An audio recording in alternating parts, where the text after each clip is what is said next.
Vamos falar dos leucócitos, as células imunocompetentes. Leucócito quer dizer literalmente célula branca.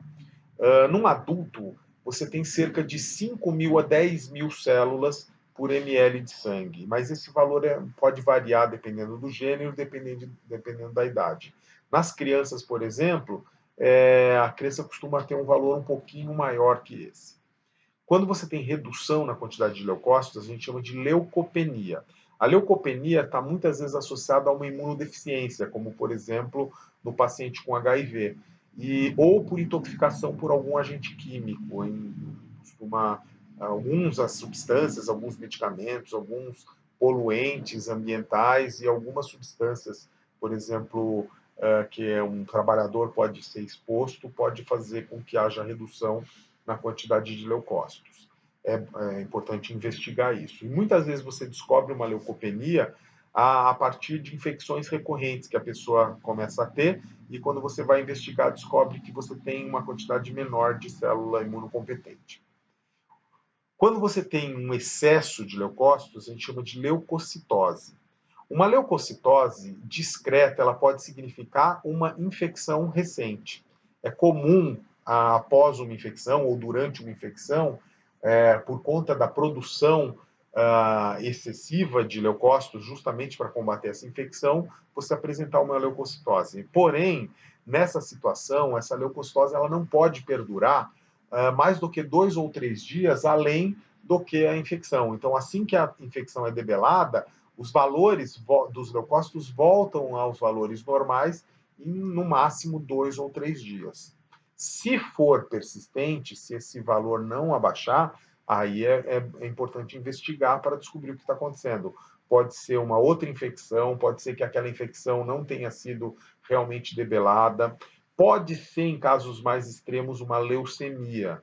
Numa leucemia, você tem uma leucocitose muito grande, a produção é um tumor, então é uma produção excessiva de células, nesse caso de leucócitos. Tá? Então, na leucemia, você tem um tumor do sangue, um tumor da produção de leucócitos. E apesar de você ter uma quantidade grande de leucócitos, essas células normalmente elas são imaturas e mal formadas. Então, por conta disso, muitas vezes você descobre também uma leucemia a partir de infecções recorrentes.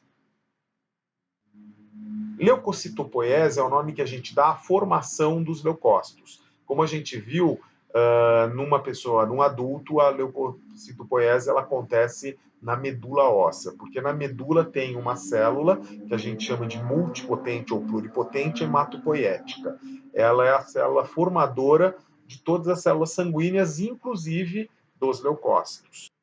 Essa célula pluripotente, ela vai se diferenciar em diversas séries celulares. Uma linhagem que chama mieloide, vai dar origem aos mielócitos, uma linhagem que chama linfóide, e também uma linhagem que é eritroide. A linhagem eritroide não faz parte do sistema imune, mas a linhagem linfóide e a mieloide fazem. Os eritrócitos e as plaquetas, elas fazem parte justamente da linhagem eritroide, que é aquela que não pertence ao sistema imune. Mas a gente vai falar principalmente da mieloide e da linfóide agora. Nesse mapa, é possível perceber essas várias linhagens. Né? Imagina agora esse desenho invertido, você tendo como tronco essa célula pluripotente embaixo e essas ramificações que vão levar a linhagem linfóide e mieloide, e isso vai dar origem a todas as outras células imunológicas, para cima como se fossem galhos. E é por isso que a gente chama essa célula pluripotente de célula tronco. Ela é o tronco e esses daqui são os galhos, que vão se dividindo em galhos menores e que vão produzir todas as células imunológicas. Vamos começar a falar da linhagem linfóide, que são os linfócitos, esses daqui. A linhagem linfóide, ela produz os linfócitos, né, o próprio nome diz. A gente costuma abreviar linfócito ou com L-I-N, lin, mas em inglês é com LY, então é muito comum a gente encontrar nos livros e nos artigos a abreviatura com LY. Tá? você encontra linfócitos no sangue, na linfa e alguns tecidos, né, como, por exemplo, os órgãos linfóides, entre outros. Ela é uma célula com o núcleo bem arredondado, um núcleo que ele ocupa grande parte do espaço da célula, então o citoplasma dessa célula geralmente ele é escasso. E é uma célula que geralmente é bem redondinha, né, como essa imagem que vocês estão vendo do lado. O diâmetro pode ser variável, bem esférica, núcleo arredondado e citoplasma escasso. Existem 3 tipos de linfócito, tá? O linfócito T, que ele é produzido no timo, como eu já tinha falado para vocês, o linfócito B. O linfócito B ele já sai da medula como linfócito B, medula óssea. E o linfócito grande granular. O linfócito grande granular ele tem um outro nome, ele é chamado de NK. NK é a abreviação de natural killer, ou célula assassina natural, célula matadora natural. Todas essas formas são comuns você encontrar nos livros, o autor falando NK, natural killer, célula matadora natural, assassina natural. Ou linfócito grande granular. Tá? Como o próprio nome diz, o linfócito grande granular ele é maior do que os outros linfócitos e ele contém grânulos, então você consegue perceber a presença de grânulos no citoplasma, por isso que ele leva esse nome, grande granular. Linfócito T.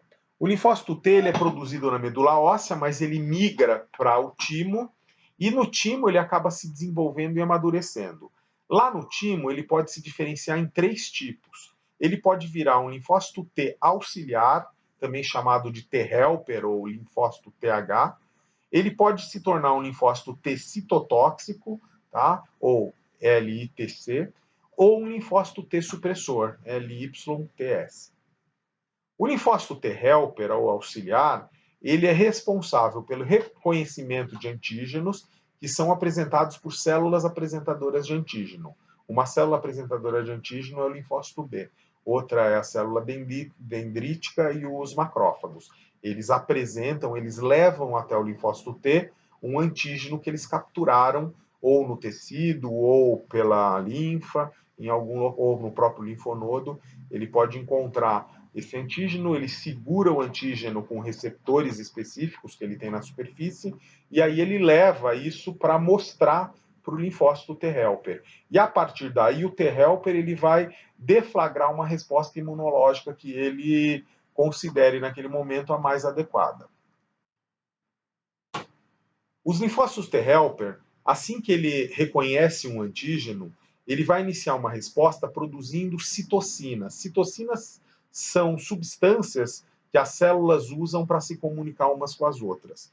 E essas citocinas que o linfócito T helper ele produz, eles são fatores de crescimento, por exemplo, e que vai levar à expansão clonal de outras células. Então, aquela história que eu falei para vocês, que o linfonodo pode se tornar uma íngua por conta da expansão clonal de linfócitos T e linfócito B. Esse estímulo para que haja essa expansão clonal, ela é produzida a partir das citocinas que o linfócito T helper produz.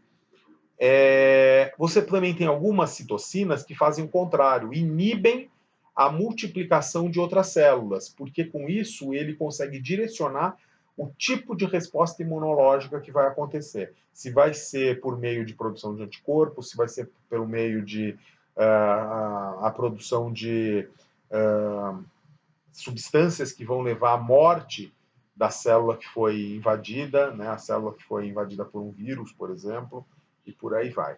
Então, o linfócito T helper ele vai produzir 2 tipos de resposta. As citocinas que ele produzir vão deflagrar 2 tipos de resposta. Uma resposta que a gente chama de 1. A resposta TH1 do linfócito T do tipo 1 vai ser produzido algumas citocinas como interleucina 2, interferon gama, fator de necrose tumoral beta, e essas substâncias elas promovem a ativação de macrófagos e outros linfócitos T, que são os linfócitos T citotóxicos. Isso a gente chama de resposta celular, tanto do macrófago quanto do linfócito T citotóxico, ele vai levar à destruição de várias células que estão ali naquela região que foi afetada, que foi invadida, que você tem a infecção. Isso é muito importante para a destruição de patógenos intracelulares, como os vírus, por exemplo. Uma resposta TH2, né, do linfócito TH do tipo 2, ela é caracterizada pela secreção de outras citocinas, que são a interleucina 4 e 5, por exemplo. E elas estimulam a ativação de linfócito B e a produção de anticorpos específicos contra aquele antígeno que foi reconhecido. Ele é eficaz contra alguns organismos extracelulares, como, por exemplo, muitas bactérias e fungos. O HIV é o vírus da imunodeficiência humana, ele infecta justamente o T-helper, essa célula aí que ela é essencial para direcionar o tipo de resposta imunológica que vai acontecer. Por isso que, após alguns anos da infecção com o HIV, o sistema imune da pessoa entra em colapso, porque ela perde a capacidade de conseguir direcionar o tipo de resposta imunológica mais adequada. Perde a capacidade de fazer expansão clonal de linfócitos, e com isso perde a capacidade de produzir anticorpos, perde a capacidade de deflagrar a expansão clonal de linfócito T citotóxico, que é importante para combater uma infecção viral, ou seja, vários componentes do sistema imune da pessoa acabam sendo prejudicados por conta da falta de um tipo de célula só, que é o linfócito T-helper. Esse é o único alvo de ação do HIV. Um outro nome que a gente dá para o linfócito T-helper é CD4. CD4 porque ele tem uma proteína de membrana que a gente chama de Cluster Differentiation 4. É uma forma de diferenciar o linfócito T de outras células. Essa proteína que a gente deu o nome de CD4, ela acabou dando nome para a própria célula T-helper. Então, você muitas vezes encontra nos textos, em vez de você falar linfócito T-helper, você chama de célula CD4, ou linfócito CD4, ou o próprio CD4. Esse é, inclusive, um dos testes que a gente faz para saber a evolução do paciente HIV. Porque quando ele tem uma baixa quantidade de CD4, quer dizer que o vírus está vencendo, ele está destruindo o linfócito T-helper. Se ele tem uma quantidade grande dessa proteína, desse CD4, significa que ele tem bastante T-helper, quer dizer que o medicamento está fazendo efeito e por conta disso o CD4 está alto. Outro tipo de linfócito T é o linfócito T citotóxico. Como o próprio nome diz, ele é tóxico às células. Por quê? Porque ele lança substâncias que vão levar as células que estão invadidas por um vírus ou uma célula tumoral à apoptose. Então, ele vai induzir a morte das células que ele tem como alvo, que são células invadidas por vírus ou células tumorais. O linfócito T citotóxico ele tem uma proteína de membrana que a gente deu o nome de CD8. Então, muitas vezes você vai ouvir falar nela como o CD8. É outro exame que a gente vê, por exemplo, em paciente HIV. Apesar do HIV ele invadir só o linfócito T helper, que é o CD4, por conta da falta do CD4, você diminui a quantidade de CD8. Né? E então você faz normalmente o exame para ver como que está a imunidade da pessoa, CD4 e CD8. CD4 tem o papel central de direcionar o tipo de resposta imune, se vai ser uma resposta imune humoral, ou seja, por meio de anticorpos, ou celular, por meio de linfócito T citotóxico, por exemplo. E o T citotóxico, por sua vez, tem a função de destruir células tumorais e células que foram invadidas por vírus, induzindo a apoptose dessas células. Por isso que um paciente HIV ele acaba tendo muitas infecções virais e ele pode ter também o surgimento de vários tumores, justamente pela falta da ação, da atividade do T citotóxico, do CD8, que, como consequência da falta do CD4, acaba também ficando com as suas funções e quantidades diminuídas. Existe um outro tipo de linfócito T, que ele é chamado de supressor, porque pelo próprio nome você imagina o que ele faz. Ele restringe, ele limita, ele suprime a resposta imunológica. Então, depois que a infecção já está sendo debelada, que você que o linfócito T helper já conseguiu mobilizar os linfócitos T citotóxicos para uma região e outras células imunológicas, tem um momento que você precisa limitar essa ação, porque senão você vai continuar destruindo os tecidos, né? Você vai continuar causando, e você causa, inclusive, danos que podem ser até piores do que a doença original. Isso é o que acontece, por exemplo, na gripe H1N1, que as pessoas morriam por uma reação imunológica exacerbada, uma inflamação enorme no trato respiratório, e é isso que está acontecendo agora também no coronavírus.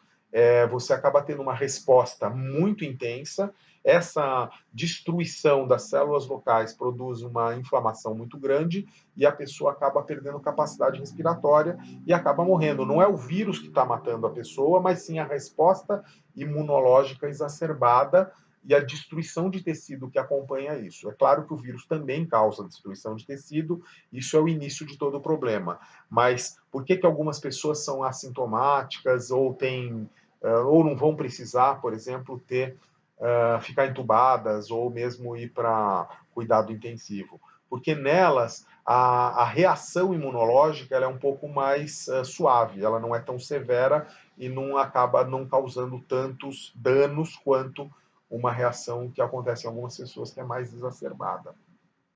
Linfócito B. O linfócito B é a única célula que produz anticorpos. Então, você associa linfócito B a anticorpo. Falou em anticorpo, lembra do linfócito B. Falou de linfócito B, lembra de anticorpo. O linfócito B, quando ele encontra um antígeno pela frente, ele vai se diferenciar, ele vai se transformar numa célula maior, que chama plasmócito, a célula do plasma. O linfócito B, ele é um linfócito, então ele é redondinho, tem um citoplasma escasso, um núcleo abundante. Mas quando ele se torna plasmócito, o núcleo aumenta de tamanho, o citoplasma aumenta muito de tamanho, e ele também começa a ter outras estruturas que não são tão evidentes no linfócito B, que é complexo de Golgi, retículo endoplasmático. Em outras palavras, quando o linfócito B é ativado, e a ativação dele acontece quando ele encontra um antígeno, ele ativado, ele vai virar uma fábrica de proteínas, e essa proteína é o anticorpo. Então, o linfócito B produz anticorpo, mas uma quantidade pequena. O plasmócito, que é o linfócito B depois de ativado, ele vai produzir uma quantidade brutal de anticorpos e que, se tudo der certo, ele vai conseguir debelar uma infecção. As células NK, ou natural killer, ou linfócito assassino natural, como eu havia dito para vocês, ele é chamado também de linfócito grande granular. Ele é maior do que os outros linfócitos, ele contém grânulos. E quando ele encontra o alvo dele, ele vai desgranular, vai liberar para fora o conteúdo dos grânulos, e isso induz a apoptose da célula-alvo. Essas células-alvo são ou células tumorais ou células invadidas por vírus. Portanto, a função do NK é igual à função do CD8, que é o linfócito T citotóxico. Porém, ele tem uma capacidade muito maior de matar esse tipo de células tumorais e invadidas por vírus, porque ele já tem os grânulos e ele é grande, então ele tem uma capacidade muito maior. É como se ele já chegasse com muitas armas. O T citotóxico ele precisa ser ativado pelo T helper e aí ele vai produzir as substâncias que vão induzir a apoptose das outras. Então ele tem uma capacidade um pouco menor e ele precisa da ativação. Lembra que no paciente HIV, por exemplo, ele tem o prejuízo do T helper e por conta disso, como consequência, ele acaba tendo prejuízo também das células CD8, mas não do NK, porque o NK não necessita de ativação pelo T helper. Ele pode ser ativado pelo T helper e aí ele se torna muito mais eficaz na destruição de células virais e células tumorais. Porém, ele não precisa. Tá? Vamos falar agora da linhagem mieloide, são os mielócitos. Os mielócitos são divididos em fagócitos e não fagócitos, células que fagocitam e células que não fagocitam. Fagocitar é engolfar a partícula imunogênica e para tentar digerir aquela partícula, por exemplo, pode ser uma bactéria. Então, um fagócito ela vai engolfar uma bactéria e vai destruir essa bactéria digerindo ela. Tá? Os monócitos, os macrófagos e as células dendríticas, por exemplo, elas fazem isso e ainda vão apresentar o antígeno para o T-helper, que a gente já viu que tem a função de direcionar a resposta imunológica. Tá? O neutrófilo é um fagócito que ele não é uma célula apresentadora de antígeno, então ele só vai destruir a bactéria, o fungo, aquilo que ele estiver fagocitando, mas ele não vai depois apresentar esse antígeno para o T-helper. Os não fagócitos são os eosinófilos, os basófilos e os mastófilos. A gente vai ver cada um deles agora a seguir. Quando a gente fala dos fagócitos, existem os fagócitos mononucleares e os fagócitos polimorfonucleares. Mononuclear é aquele que tem um núcleo bem definido, tá? Então você olha para a célula, ela tem um núcleo ali, geralmente redondo, bem definido. Quem são esses fagócitos? São os monócitos, as células dendríticas e o macrófago.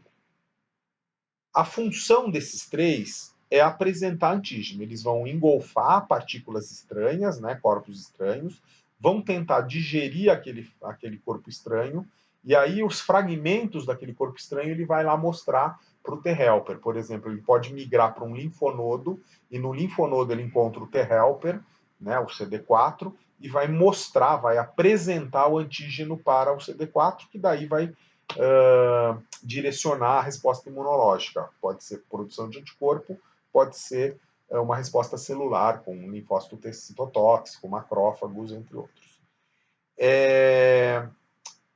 Você tem primeiro um promonócito, e esse promonócito vai se transformar em monócito, e o monócito, por sua vez, quando ele está maduro, ele vai para os tecidos e ele aí se transforma em macrófago. Então, monócito e macrófago são as mesmas células. A diferença é que o macrófago ele está maduro e ele fica no tecido, e o monócito ele é imaturo e fica na circulação sanguínea. Você encontra monócitos no sangue. Você não encontra macrófagos no sangue. As células dendríticas, elas também estão presentes nos tecidos. Tá? E alguns autores consideram as células dendríticas como macrófago. Tem alguns autores que separam como se fosse um outro ramo, né? Que a partir dos promonócitos você tem a formação das células dendríticas. Mas no final tudo dá na mesma, porque a função de todas elas é fagocitar antígenos e apresentar esses antígenos para o linfócito T-helper. Por isso elas são consideradas APCs, que do inglês, né, quer dizer célula apresentadora de antígeno. Antigen Presenting Cells, APCs. Quando o macrófago vai para os tecidos, ele pode mudar de nome. Por exemplo, no fígado, o macrófago ele se chama de célula de Kupfer. No pulmão, chama macrófago alveolar. Nos rins, ele chama mesângio intraglomerular. Lá no baço, você encontra os macrófagos sinusais do baço. Na peritônio, pericárdio e pleura, você encontra macrófagos das serosas. Nos ossos e maxila, você encontra os osteoclastos. Os osteoclastos são macrófagos. E as células dendríticas você encontra na pele. Como eu disse, alguns autores consideram um macrófago. Ela pode se chamar célula de Langerhans. A célula de Langerhans, ou células dendríticas, elas são fagócitos que estão presentes na pele, principalmente na pele. Tá? Você encontra também em sistema nervoso, no pulmão, no nariz, estômago, intestino e linfonodo, mas na pele ele se chama células de Langerhans. Essa foto aqui mostra uma célula de Langerhans. Ela tem esses apêndices aqui, que parecem galhos, e é por isso que chama dendrítica. Dendro quer dizer galho. Então é uma célula com galhos, dendrítica. Tá? E ela também é uma APC. Ela também fagocita coisas e ela vai apresentar essas coisas ao linfócito T-helper. Uma curiosidade é que ela é responsável pela longa permanência de tatuagens. Então, quando você faz uma tatuagem, aquele pigmento é um corpo estranho. E aí essas células de Langerhans, elas vão para lá, elas vão ser chamadas para lá para engolfar esses corpos estranhos. Entretanto, se o pigmento for bom da tatuagem, ela não vai conseguir digerir. E aí o que acontece é que ela fica segurando aquele pigmento até que ela morre. Ela pode morrer semanas ou meses depois, mas aí ela libera esses pigmentos que vão ser de novo engolfados por outras células de Langerhans. E com isso você tem uma tatuagem com uma permanência de décadas, né? Se você usar um pigmento que não é bom, que é ruim, ele vai ser degradado, ele vai ser destruído, e é por isso que daí algumas tatuagens feitas com material inadequado, ela vai começar a se perder. Aquela tatuagem ela vai começar a ficar descorada e desfocada, né? Ela fica aquilo que a gente chama, por exemplo, de tatuagem de prisão, feita com uma tinta inadequada, sei lá, nanquim ou tinta de caneta. Essas tatuagens que elas vão ficando deformadas e descoradas com pouco tempo, né, questão de poucos meses ou anos, é por conta da qualidade do pigmento. A célula de Langerhans ela consegue destruir aquele pigmento e aí ela vai descorando a tatuagem em algum momento. Existe um outro fagócito, mas que ele não tem um núcleo só. Ele tem, na verdade, um núcleo só, mas ele parece que tem vários núcleos. Então a gente chama isso de polimorfonuclear, núcleo de diversas formas. O neutrófilo, então, é um fagócito polimorfonuclear, ele é PMN. Ele é um granulócito, ele tem grânulos, e ele tem um núcleo polimórfico, ele é um PMN, ele é um granulócito PMN. Ele é uma célula bem pequena em comparação com os monócitos, com os macrófagos e as células dendríticas. E o nome neutrófilo é porque ele é corado com corantes neutros. Então ele é como se ele tivesse afinidade pelo neutro. Tá? Então neutrófilo é isso, ele tem afinidade pelo neutro. Ele é a célula mais abundante, a célula branca mais abundante no nosso sangue. Ele é produzido numa quantidade muito grande quando você tem uma infecção, sobretudo uma infecção bacteriana. Você, com determinados estímulos sobre a medula começa a produzir um monte de neutrófilo. Por isso que numa infecção, principalmente bacteriana, você tem aquela leucocitose. Na verdade, essa leucocitose é por neutrofilia, é por quantidade aumentada de neutrófilo, na maioria das vezes, tá? Agora, o neutrófilo, do mesmo jeito que ele é produzido muito rápido, ele também não tem uma vida muito, muito duradoura. Ele vive no máximo uns 2 ou 3 dias. Alguns vivem até menos. Então, por isso que quando acabou a infecção, a quantidade de leucócitos tem que voltar para o normal. Porque depois de 2, 3 dias, esses neutrófilos que foram produzidos a mais, eles vão começar a desaparecer. Agora, numa infecção rápida, você não tem aumento das outros fagócitos. Por quê? Porque demora muito.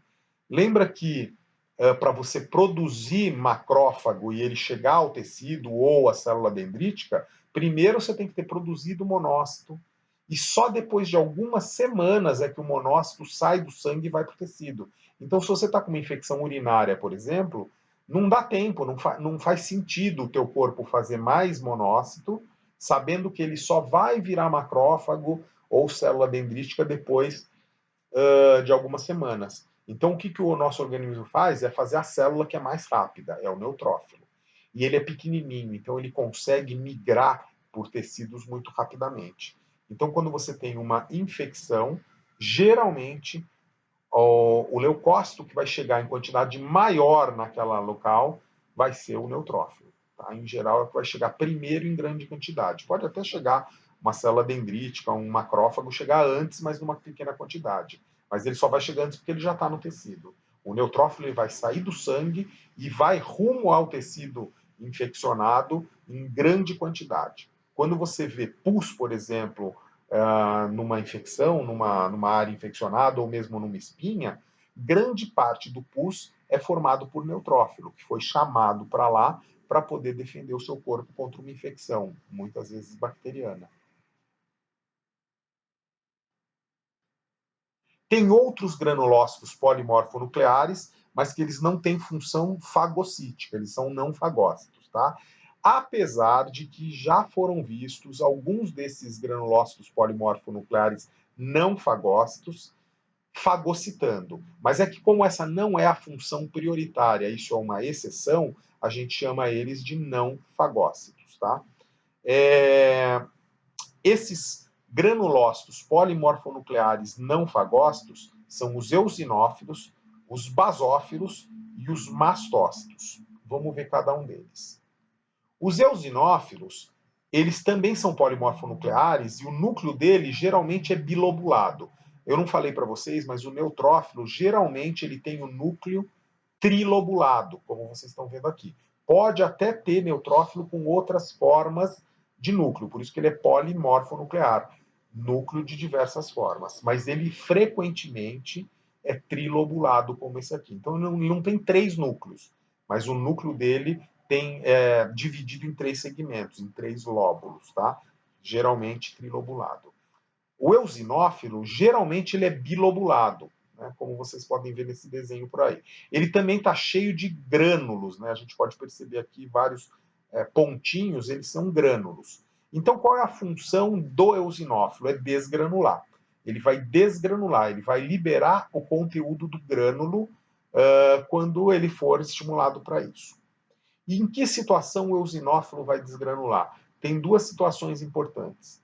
Um é para combater parasitas, aqueles parasitas da aula passada, por exemplo, os eumintos. Tá? Então, uma das funções do eosinófilo é combater parasitas maiores, não bactérias, nem fungos, nem vírus, mas sim parasitas maiores, como, por exemplo, os eumintos. Uma outra função do eosinófilo é diminuir uma alergia, um processo inflamatório. Porque ele tem no grânulo dele, além dele ter uma proteína chamada proteína básica maior, que combate parasitas humanos, ele tem também uma outra substância que chama histaminase. A histaminase é uma enzima que quebra, que degrada a histamina. A histamina a gente vai ver mais para frente, que é uma substância que causa inflamação, por isso que ela é um grande responsável pelos processos alérgicos. E o eosinófilo, ele vai tentar diminuir esse processo inflamatório, ele vai tentar diminuir a quantidade de histamina. Então é como se fosse um antialérgico, um antihistamínico natural. Tá? O eosinófilo, ele possui nos seus grânulos uma histaminase, que é um antihistamínico natural. Os mastócitos. Você vai encontrar mastócitos nos tecidos, tá? Você não encontra mastócito no sangue. Os mastócitos no tecido, ele também desgranula substâncias. Só que agora são substâncias pró-inflamatórias. Por exemplo, a histamina. A histamina é uma das substâncias mais importantes que o mastócito libera.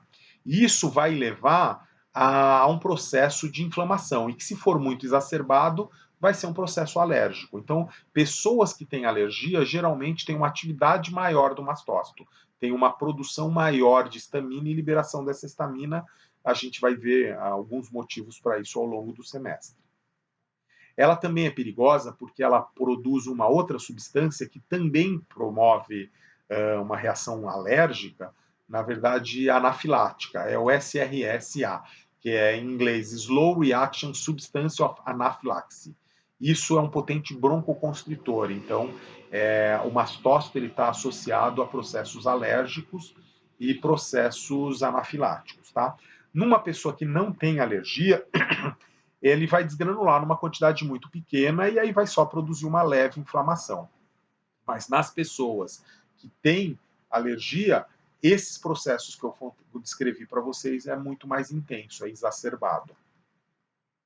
O basófilo, ele faz a mesma coisa que o mastócito, tá?